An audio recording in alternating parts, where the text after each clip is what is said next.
जय हिंद friend, you most welcome to my channel Kusum study point 0.1। आज इस वीडियो में हम महेश कुमार बनवाल का बुक जो एनसीईआरटी सार संग्रह है उसमें वन लैंड क्वेश्चन को हम लोग देखते जाएंगे और कंप्लीट वॉच कीजिएगा इस वीडियो को, ताकि मैं कम्प्लीटली आपको बता पाऊँ अच्छे से।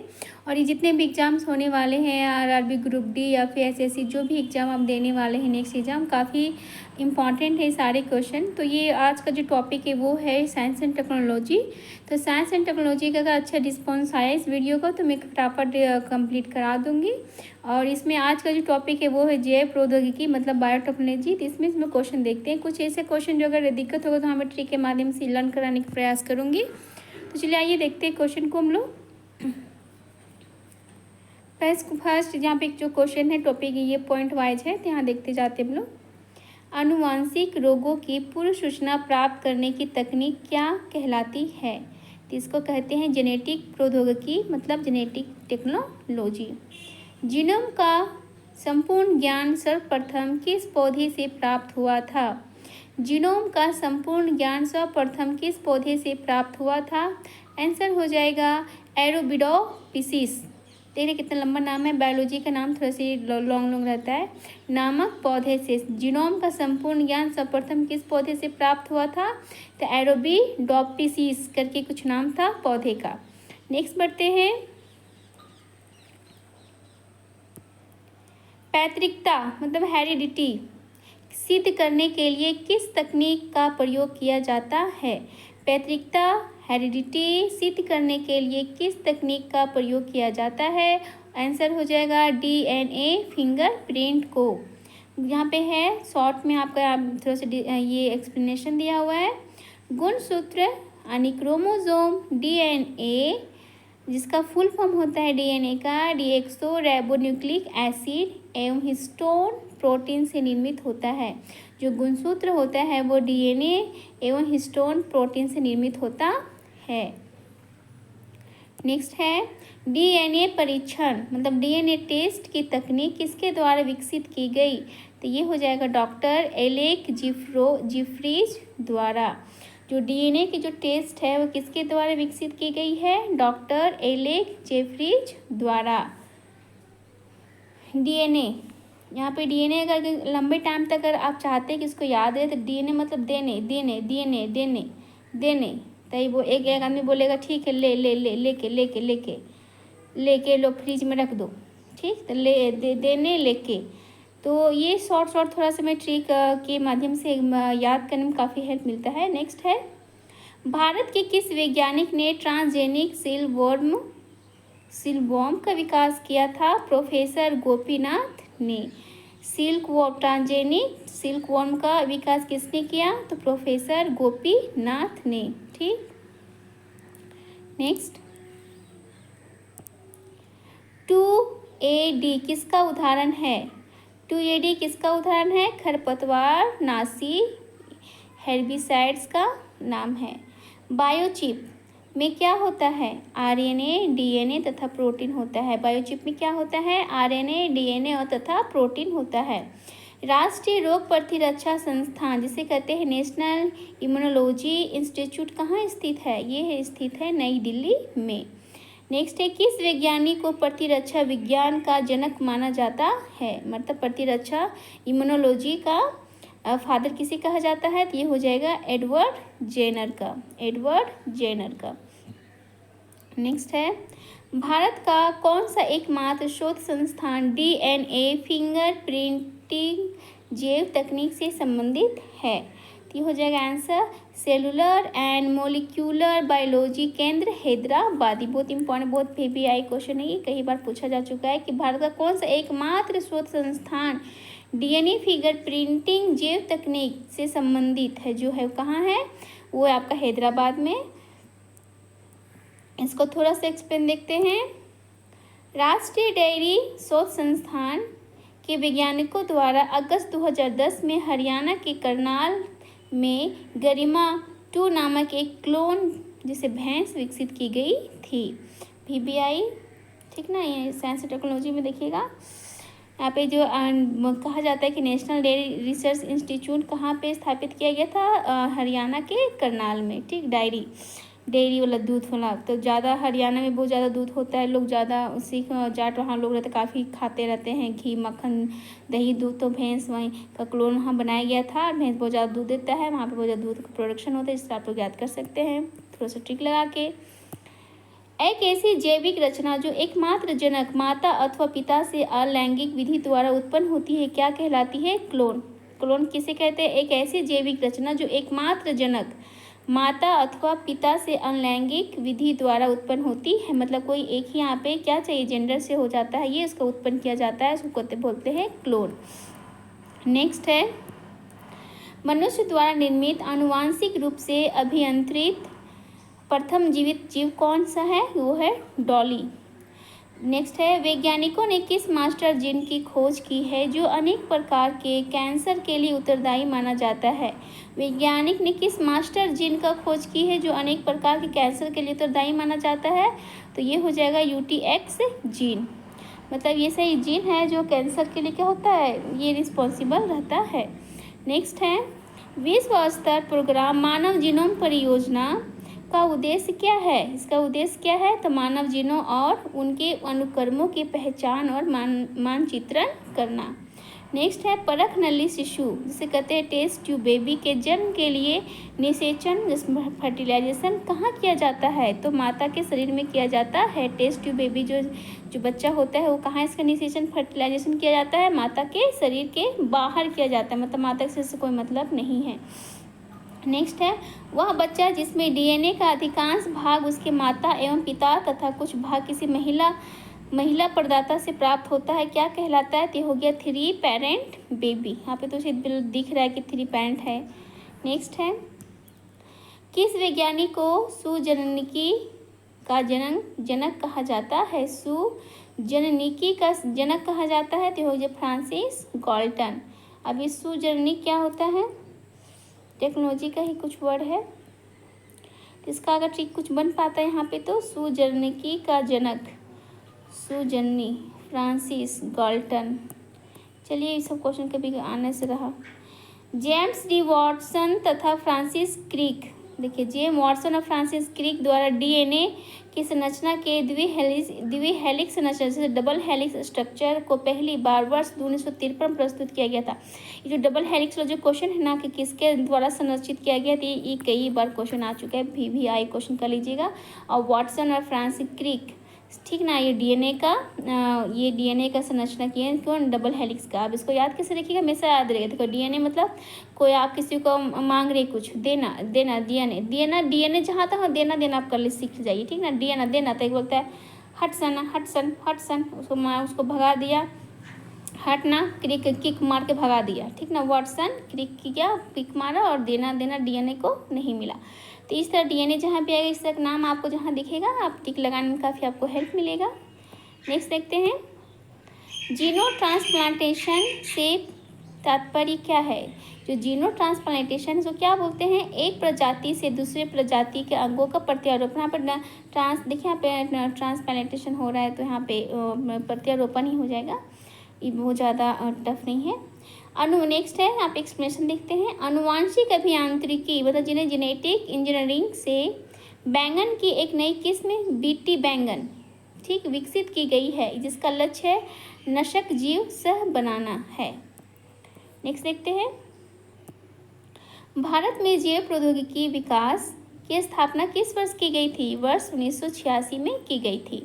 DNA में कौन सी शर्करा पाई जाती है? पेंटोज पाई जाती है, पेंटोज, ठीक ना। DNA में क्या पाया जाता है? पेंटोज शर्करा, मतलब ये चीनी का मात्रा को क्या कहा जाता है? पेंटोज। मानवों की पहचान सुनिश्चित करने के लिए देना क्या मांगा जा रहा है उसको? आप देखिए, आप सोचिएगा कि आपको याद हो जाए। DNA में कौन सा शर्करा पाया जाता है? शर्करा लोग ज़्यादा बच्चा लोग, मेरे घर में तो बच्चा हमेशा शर्करा के चीनी के पीछे पड़े रहते हैं। तो देना उसको देंगे तो क्या करता है, मुट्ठी भर लेके पेंटे में ठूस के चल जाता है बच्चा लोगों को, पता नहीं कि पेन में चीटी लग गया अभी, उसको फिर चीटी काट दिया, कुछ नहीं। तो इस तरह ये मेरा ट्रिक्स तो हमको याद हो जाएगा, लेकिन आपको भी थोड़ा सा हेल्प मिलेगा याद करने में। नेक्स्ट देखते हैं ट्राउजर वूजर में, देखो पैंट में या ट्राउजर में लोग शर्करा चीनी को छुपा बच्चा लोग खा लेता है। नेक्स्ट देखते हैं मानवों की पहचान सुनिश्चित करने के लिए जैव प्रौद्योगिकी पर आधारित अत्याधुनिक तकनीक को क्या कहा जाता है? किस पे? जैव प्रौद्योगिकी पर आधारित अत्याधुनिक तकनीक को क्या कहा जाता है? डीएनए अंगुली छापन, डीएनए फिंगर प्रिंटिंग कहा जाता है। ये फर्स्ट पेज का ये फर्स्ट पार्ट था और ये सेकेंड पार्ट है। चलिए इसको देखते हैं, थोड़ा सा एक्सप्लेन देखते हैं। बीटी बैंगन जो है मेहिको जिसे कहा जाता है, बीटी बैंगन मेहिको मल्टीनेशनल कंपनी द्वारा बीटी बैंगन विकसित किया गया। ये बीटी बैंगन जो है ना वो मल्टीनेशनल कंपनी द्वारा ये इसका विकसित किया गया है। नेक्स्ट देखते हैं, राष्ट्रीय वनस्पति शोध संस्थान कहाँ स्थित है? लखनऊ में। देखिए साइंस से टेक्नोलॉजी क्वेश्चन ये सब ज़्यादा क्वेश्चन पूछा जाता है, उससे लंदर फंदर ज़्यादा लेंदी क्वेश्चन नहीं, बहुत सिंपल से क्वेश्चन पूछा जाता है, ठीक ना। संस्थान वगैरह खास करके ज़्यादा पूछा जाता है। तो वो राष्ट्रीय वनस्पति शोध संस्थान, तो याद रखिएगा लखनऊ में, ठीक ना। वनस्पति जो होता है काफ़ी महंगा आता है, तो इस तरह उसका तो लाखों का वनस्पति भी होता है, तो इस तरह आप याद कर सकते हैं। नेक्स्ट है हाइब्रिडोम प्रौद्योगिकी एक नया जीव प्रौद्योगिकीय उपागम है। क्या है? एक कॉलोनी प्रतिरक्षियों के वाणिज्यिक उत्पादन के लिए। क्वेश्चन यहाँ पे है कि हाइब्रिडो जो प्रौद्योगिकी है एक नया जीव प्रौद्योगिकी उपागम है, तो उसको क्या बोलते हैं नया उपागम को? तो एक कॉलोनी प्रतिरक्षियों के वाणिज्यिक उत्पादन के। ये देखिए लंबा लंबा जो क्वेश्चन सब रहता है ना, ये सब बहुत ज़्यादा लंबा, ये क्वेश्चन मारने का चांस बहुत कम रहता है। क्वेश्चन में बहुत शॉर्ट ही क्वेश्चन लिया जाता है, क्योंकि इतना लंबा लंबा ऑप्शन आपको नहीं देगा, क्योंकि सब तो MCQ बेस्ड क्वेश्चन रहता है। CBT मोड पे जब एग्जाम लिया जाता है तो सारा MCQ भी रहता है, तो इसलिए लंबा लंबा ऑप्शन वाले क्वेश्चन जल्दी कम ही लिए जाते हैं। नेक्स्ट है राष्ट्रीय जैविक खेती केंद्र, मतलब नेशनल ऑर्गेनिक फार्मिंग सेंटर कहाँ स्थित है? Ghaziabad. Very very important, Ghaziabad, ठीक ना। देखो जैविक खेती अगर खेत में लोग काम करता है तो गांज के करता है ना जी। उत्तर प्रदेश में देखो है, उत्तर प्रदेश लोग भी काफ़ी बहुत ज़्यादा वहाँ पे प्रोडक्शन होता है गेहूँ का, बहुत ज़्यादा, वो नंबर 1 पे है। तो वहाँ पे खेत या फिर चावल भी किया जाता है, तो बहुत कादो कीचड़ में सब लोग गांज के करता है। और वहाँ पे काफ़ी हमारे पूरे भारत में काफ़ी अनाज का पूरा होता है डिस्ट्रीब्यूशन, तो इस तरह आप याद कर सकते हैं। थोड़ा सा हम डिटेल देखते हैं। TERI इसका फुल फॉर्म लिखा हुआ वहाँ पे, the energy and resource institute, नई दिल्ली द्वारा विकसित की गई माइकोराजा नामक फफूंदी जो फंगस है फसलों तथा वृक्षों सहित लगभग सभी प्रकार के पौधों के लिए उपयुक्त मानी जाती है। टेरी कैसा है? जो नई दिल्ली द्वारा विकसित की गई माइकोराजा नामक फफूंदी है, मतलब टेरी क्या एक फफूंदी है जो फसलों तथा वृक्षों सहित लगभग सभी प्रकार के पौधों के लिए क्या उपयुक्त मानी जाती है। नेक्स्ट बढ़ते हैं, सुपर राइस किसके द्वारा विकसित किया गया था? तो डॉक्टर GS खुश द्वारा। अंतर्राष्ट्रीय चावल शोध संस्थान IRRI मनीला में कार्यरत है। मनीला में क्या है इसका? अंतर्राष्ट्रीय चावल संस्थान मनीला में कार्यरत है, लेकिन ये अंतर्राष्ट्रीय चावल शोध संस्थान सोचे थे कटक में है। अच्छा ये कुछ और होगा, तो ये देख लीजिए यहाँ पे। अब सुपर राइस को देख के ऐसे ही मन में खुश हो जाएगा, अरे वाह आज तो राइस नहीं सुपर राइस खाएंगे। तो डॉक्टर GS खुश द्वारा इसका विकसित किया गया था। और अंतर्राष्ट्रीय चावल शोध संस्थान कहाँ है? ये है आपका मनीला में है। नेक्स्ट देखते हैं, बीटी कपास के उत्पादन से कौन सा सूक्ष्म जीव संबंधित है? बेसिलस थुरिजिएंसिस नामक जीवाणु। एक मतलब बीटी का फुल फॉर्म है क्या? इतना टफ नाम रहता है ना, इसको थोड़ा डिटेल हम लोग देखते हैं। 3 अगस्त 1994 को डॉक्टर वेणुगोपाल के नेतृत्व में अखिल भारतीय आयुर्विज्ञान संस्थान नई दिल्ली में प्रथम सफल हृदय प्रत्यारोपण किया गया था। देखो 1994 में क्या हुआ था कि डॉक्टर वेणुगोपाल के नेतृत्व में अखिल भारतीय आयुर्वेदिक संस्थान कहाँ है? ये याद रखिएगा कि अखिल भारतीय आयुर्वेदिक संस्थान कहाँ है? ये नई दिल्ली में है। में प्रथम जो सफल प्रत्यारोपण था किया गया था किनके द्वारा? डॉक्टर वेणुगोपाल के द्वारा। वेणुगोपाल कोई जरूरी नहीं कि महिला है, नाम जैसा नहीं, लेकिन पुरुष हो सकते हैं। नेक्स्ट देखते हैं, कायिक कोशिका न्यूक्लिय अंतरण प्रौद्योगिकी मतलब SCNT का प्रयोग किस कार्य के लिए किया जाता है? तो ये इसका कार्य होता है, देखो कायिक कोशिका है तो शारीरिक व आनुवांशिक रूप से क्लोन जीव तैयार करने में इसका यूज होता है। किसी जीव के उसकी पहचान शारीरिक और व्यवहारिक गुणों के आधार पर सत्यापित करने की तकनीक को क्या कहते हैं। नेक्स्ट क्या क्वेश्चन है, किसी जीव के उसकी पहचान शारीरिक और व्यवहारिक गुणों के आधार पर सत्यापित करने की तकनीक को क्या कहते हैं। तो ये हो जाता है बायोमेट्रिक्स कहा जाता है। अब बायोमेट्रिक्स हम लोग का होता है ना, जब भी कभी एग्जाम को लिखने जा रहे तो वहाँ किसी चीज़ की उसके पहचान शारीरिक और व्यवहारिक गुणों के आधार पर, मतलब चीटिंग उटिंग चीट उट लाता है तो उन लोग का अलग से ही बॉडी का एक्सप्रेशन रहता है, जो नहीं लाता है उसका अलग एक्सप्रेशन रहता है। तो इस तरह आप इसको याद रखिएगा, ये तो बहुत आसान है। यहाँ देखिए 25 नवंबर 2007 को थोड़ा डिटेल दिया हुआ है। 25 नवंबर 2007 को केंद्र सरकार द्वारा centre for cellular and molecular biology Hyderabad में देश के पहले स्टेम सेल तकनीक और पुनरुत्पादक औषधि पर चिकित्सीय अनुसंधान केंद्र स्थापित किया गया है। तो यहाँ आप देख सकते हैं डिटेल में लिखा हुआ है कि 2007 को केंद्र सरकार द्वारा centre for cellular and molecular biology Hyderabad में, ये कहाँ है, हैदराबाद में है।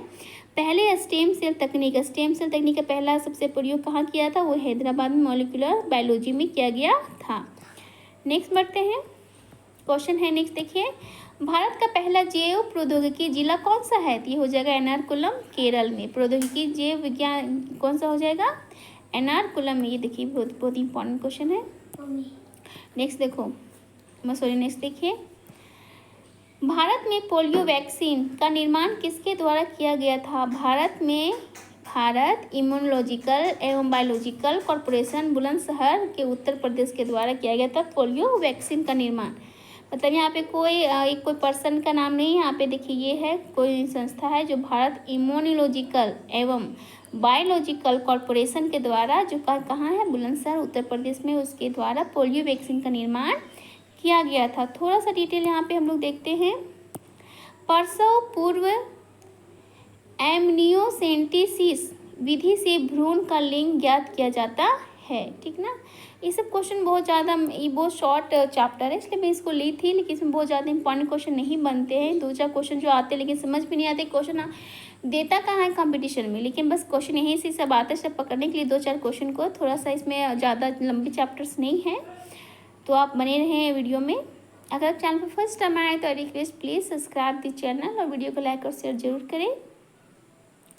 नेक्स्ट देखते हैं, राष्ट्रीय कोशिका विज्ञान केंद्र कहाँ स्थित है। ये स्थित है पुणे महाराष्ट्र में।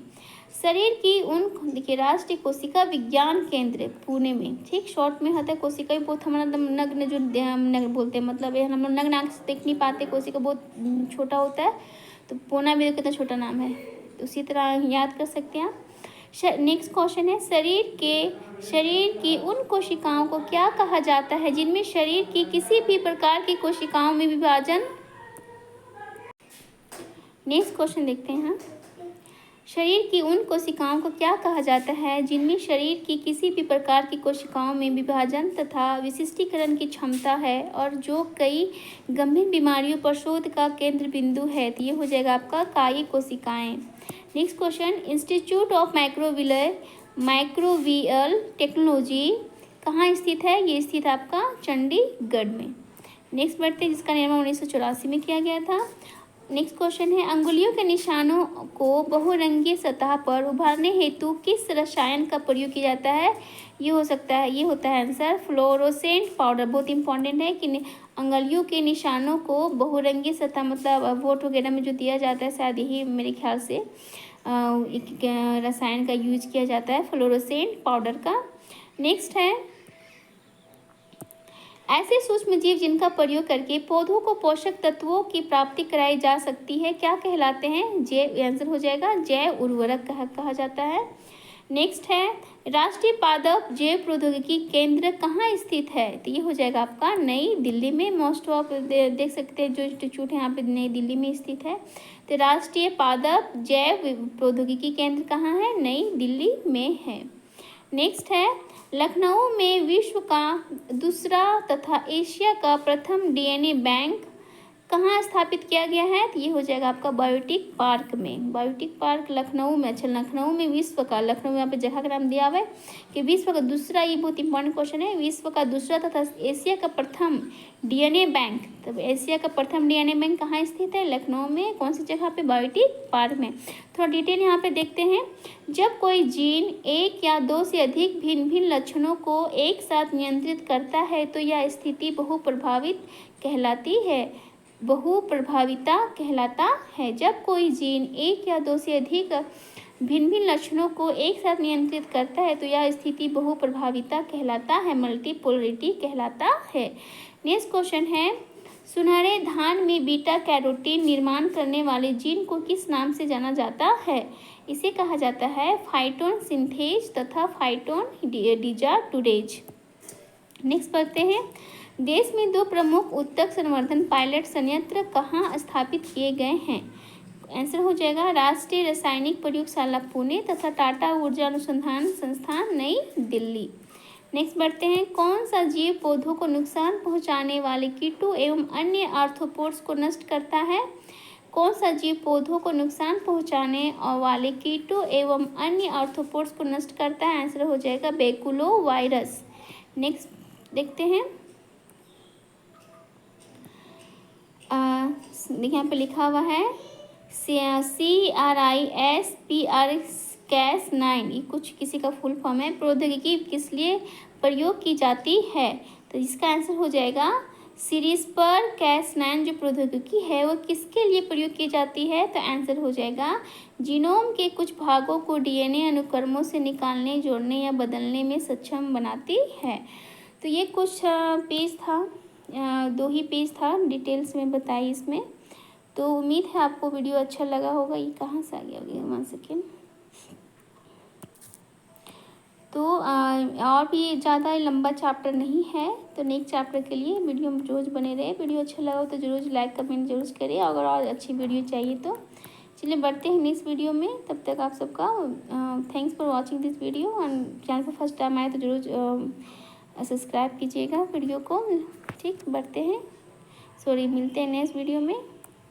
जय हिंद।